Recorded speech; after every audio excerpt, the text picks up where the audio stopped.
ये जो ग्रंथ हैं नफरत को बोने वाले, रामचरितमानस हमारे देश को, समाज को नफरत में बांटती है।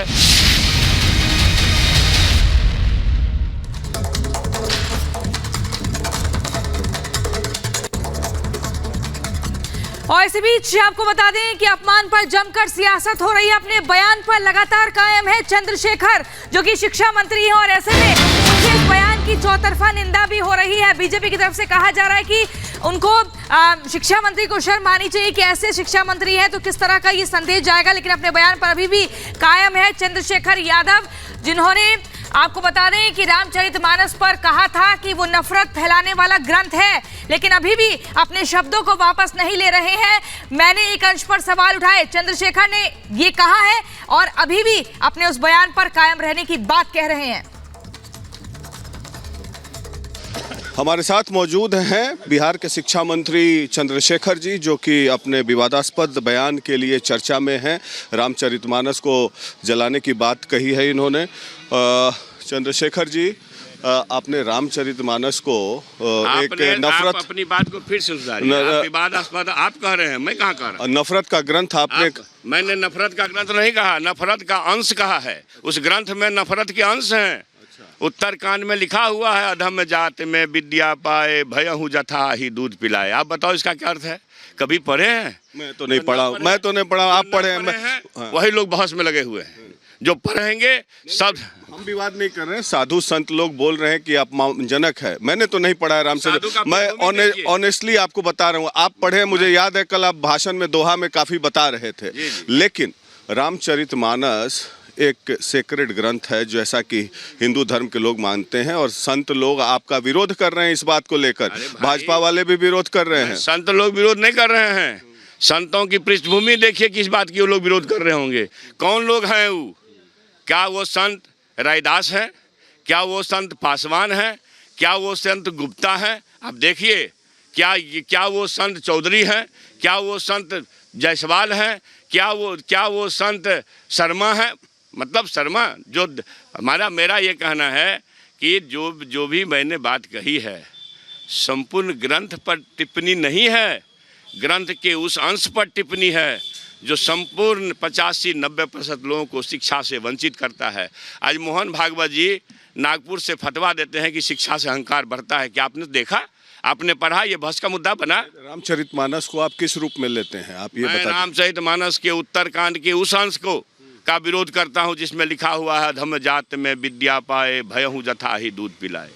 मैं रामचरितमानस के उस अंश को लेता हूँ जिसमें लिखा हुआ, जे बरनाधम तेली कुम्हारा, सपच की रात कोल कलवारा। बरन में नीच कौन कौन है? पहला नाम तेली का दिया है भैया। तेली, कहार, कुम्हार, कोल, कलवार, आदिवासी, दलित पराधीन सारे वंचितों को कहा है। और मनुस्मृति का दहन क्यों किए बाबा साहब अम्बेडकर? बाबा साहब अम्बेडकर भारत भूमि के प्रथम छात्र हुए। ईश्वर किसी जाति के दास नहीं हैं। अगर जाति के दास होते, प्रभु परमात्मा जाति के दास होते, मालिक खुदा किसी जाति के दास होते, तब रूढ़िवादियों द्वारा, दकियानुसी विचारों द्वारा, यथास्थितिवादियों द्वारा बाबा साहब अम्बेडकर को वंचित समाज में पैदा किया गया। और जब वंचित समाज में पैदा हुए, वो लिखे हैं कि मैं किस जाति में पैदा हुआ हूँ उस पर मेरा अख्तियार नहीं है हिंदू व्यवस्था में, लेकिन मैं क्या स्वीकार करूंगा उस पर मेरा अख्तियार है। इसलिए भगवान बुद्ध जी को क्या चाहते हैं कि जैसे भगवान बुद्ध जी को स्वीकार, सुन तो लीजिए ना, क्योंकि आप भी मनुवाद लेके आए होंगे, सुनिएगा नहीं? मनुवादी नहीं हूँ। जी, आप मेरी बात सुन लीजिए। तो ये जो भारत भूमि के प्रथम छात्र जो अमेरिका के कोलंबिया विश्वविद्यालय पढ़ने गए, दूसरे लोग क्यों नहीं गए? एक से एक फतवा जारी करने वाले क्यों नहीं गए? जी काटने वाले क्यों नहीं गए? प्रथम छात्र जो लंदन स्कूल ऑफ इकोनॉमिक्स कल भाषण में मैं सुन चुका हूं कि कोलंबिया यूनिवर्सिटी गए, जो तो सुन लीजिए ना, यूएस का बहुत बड़ा यूनिवर्सिटी है। ये बताइए कि सुनने में क्या दिक्कत है? मनुस्मृति और रामचरितमानस को जैसे कि बाबा साहब अम्बेडकर जी ने तिरस्कार किया, जलाया, तो क्या आप भी आग्रह करते हैं, आह्वान करते हैं सब लोगों से कि उसको तिरस्कार और जलाना चाहिए? मैं हूँ कि भगवान राम जी को सबरी का जूठ बैर क्यों खाना पड़ा? आप बात समझिए। भगवान किस जी को सुप्पन भगत डोम के यहाँ क्यों खाना पड़ा? ये दर्शन है कि जो अंश है जाति के नाम पर विषमता का, नफरत का, उस अंश को हटाओ। मतलब आप रामचरितमानस या मनुस्मृति में जो जाति व्यवस्था और वर्ण व्यवस्था के बारे में लिखा गया उसके खिलाफ हैं आप? जी जी। उसके खिलाफ है? मैं सीधी बात करता हूँ कि नहीं, उसके खिलाफ है। मेरी बात सुन लीजिए ना, रामचरितमानस हो या मनुस्मृति हो या गोवलकर का बंच ऑफ थॉट हो, इसमें जातियों के खिलाफ जो विसंगति का अंश है उसको काट के हटाना चाहिए। अगला सवाल है कि बिहार में जातीय जनगणना हो रही है, आपके नेता नीतीश कुमार और तेजस्वी यादव जाति गिनवा रहे हैं, पूरे सबके घर में जाति गिनने के लिए आएंगे लोग। आप बोल रहे हैं जाति व्यवस्था खत्म होनी चाहिए, तो आप जाति क्यों गिनवा रहे हैं? मेरी बात जाति क्यों गिनवा रहे हैं? मेरी बात सुनिए, मैं मजबूत कंधे वाले से कहना चाहता हूं कि जातियों के नाम पर जो हजारों साल से दमित है, पीड़ित है, शोषित है, उसके उत्थान का अवसर कब होगा? मजबूत कंधे वाले, अगर ऐसा नहीं होता तो आचार्य नरेंद्र देव जी उच्च श्रेणी के कुलीन पंडित में पैदा होकर के समाजवाद नहीं करते।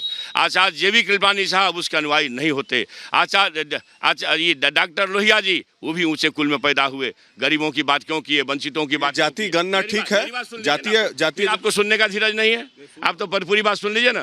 एक फहरिस्त है, लंबी फहरिस्त, जिसको देश की चिंता है वो सबकी चिंता करेगा। जो सबकी चिंता करेगा 90 को काटेगा नहीं। इसलिए 100 में 90 लोग अगर वंचित आज भी है, आज भी जीतन राम मांझी मुख्यमंत्री, आपको हिम्मत है तो चलाइए, मैं नहीं समझता हूँ आपको हिम्मत है। जीतन राम मांझी मुख्यमंत्री बनकर के मधुबनी के दुर्गा मंदिर में गए पूजा करने, किसने उसको गंगा जल से धोया? वही मेरे जी काटने का फतवा जारी करते हैं। नहीं, लेकिन आप समाजवाद की बात करते हैं, 35 साल समाजवादियों की सरकार रही, तो क्या आपको नहीं लगता कि समाजवादियों ने उत्थान नहीं किया पिछड़ी जातियों का? अगर उसी का आप कहना क्या चाहते हैं? आप मनुवाद सीख करके आए हैं, यही हमसे बोलवा चाह रहे हैं? मनुवादी मैं यह कह रहा हूँ कि आज के तारीख में 6 साल नहीं हुआ है। 2 तारा की बात कर रहे हैं साहब। सुन लीजिए, आप मनुस्मृति में जाति व्यवस्था के खिलाफ बात कर रहे हैं, फिर जातीय जनगणना करा रहे हैं। तो पढ़ कर क्या है? आप भी जी काटने वाले लोगों में से हैं। मैंने आप भी जी काटने वाले लोग पक्का है। आप बात, मेरी बात धीरज है तो बात सुन। आप सत्ता में आके सत्ता में रहकर आप, इसका मतलब ये नहीं कि कुछ भी बोलकर निकल जाइएगा। सत्ता में आ रहे हैं तो समानता की बात करने के लिए जातीय जनगणना की जा रही है।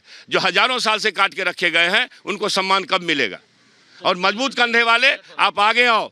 अगर देश को बचाना चाहते हो, देश को ताकत बढ़ाना चाहते हो, तो आप निश्चित रूप से ये ज्ञान की भूमि बिहार है, ये दर्शन का काम करेगा।